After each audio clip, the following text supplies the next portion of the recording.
100 বছরের পুরনো মিষ্টির দোকানে আজও মেলে শত বছর পুরনো মিষ্টির রেসিপি।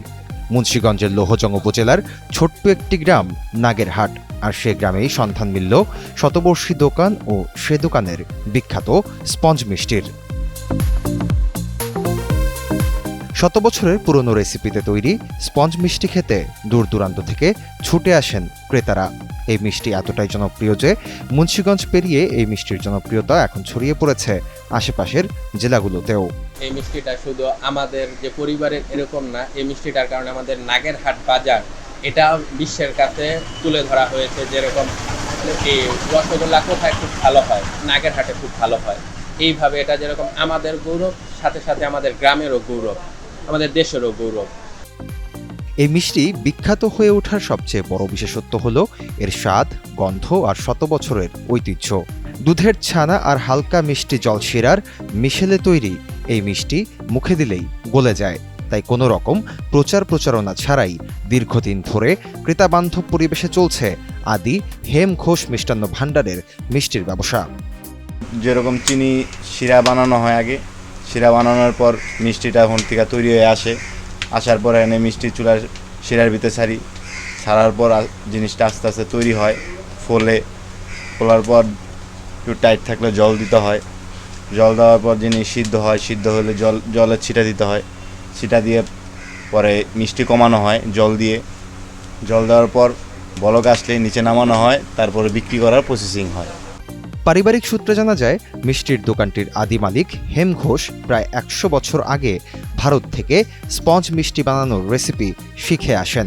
তারপর নিজ গ্রামে শুরু করেন মিষ্টির ব্যবসা।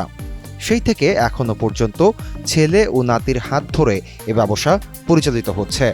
বর্তমানে ব্যবসাটি পরিচালনা করছেন হেম ঘোষের নাতি সম্রাট ঘোষ।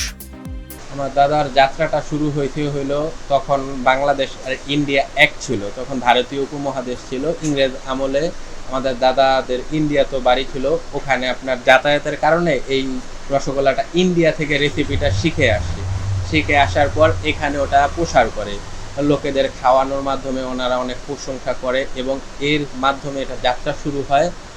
আনুমানিক 100 বছর আগে থেকে এটা যাত্রা শুরু হয়। কম মিষ্টিযুক্ত হওয়ায় ডায়াবেটিসের রোগী সহ সব বয়সের মানুষের পছন্দের তালিকায় থাকে নাগেরহাটের বিশেষ এই মিষ্টি। তাই প্রতিদিনই ঢাকা সহ বিভিন্ন জায়গা থেকে ক্রেতাদের ভিড় হয় এই দোকানে। মিষ্টির পরিমাণ খুব কম থাকায় যে কোনো ডায়াবেটিসের পেশেন্টও খেতে পারে এবং এটা মুখে দিলে একদম সফট, মুখে দিলেই উধাও হয়ে যায়। স্পঞ্জের এই মিষ্টি খেতে যেমন সুস্বাদু, দামের দিক থেকেও বেশ সাশ্রয়ী। বিশেষ এই মিষ্টি কেজি হিসেবে নয়, বরং বিক্রি হয় কুড়ি হিসেবে। প্রতি কুড়ি মিষ্টি বিক্রি হয় 200 টাকায়।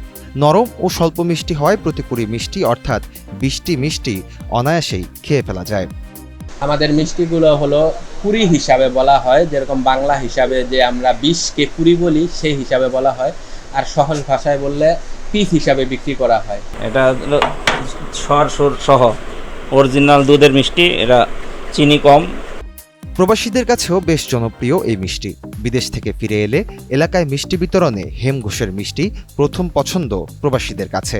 শুধু তাই নয়, ছুটি কাটিয়ে বিদেশগামীরা স্পঞ্জের মিষ্টি প্রবাসীও নিয়ে যান।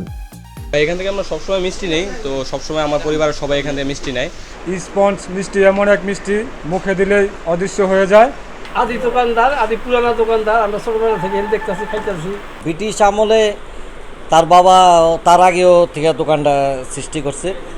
এই স্পঞ্জ মিষ্টিটার মধ্যে কোনো ভেজাল নাই। বাবা করছে, তার দাদা করছে, এখন তার ছেলেরা, তার নাতিরা করতেছে দোকান। আলহামদুলিল্লাহ, ঢাকার থেকে অনেক লোক আসে এখানে। একটি শতবর্ষ পুরনো মিষ্টি যেভাবে আজও স্বাদ ও ঐতিহ্য ধরে রেখেছে তা নিঃসন্দেহে প্রশংসনীয়। নাগেরহাটবাসীর কাছে স্পঞ্জের মিষ্টি শুধু একটি খাবার নয়, এটি লৌহজংয়ের গর্ব, মুন্সিগঞ্জের ঐতিহ্যও বটে।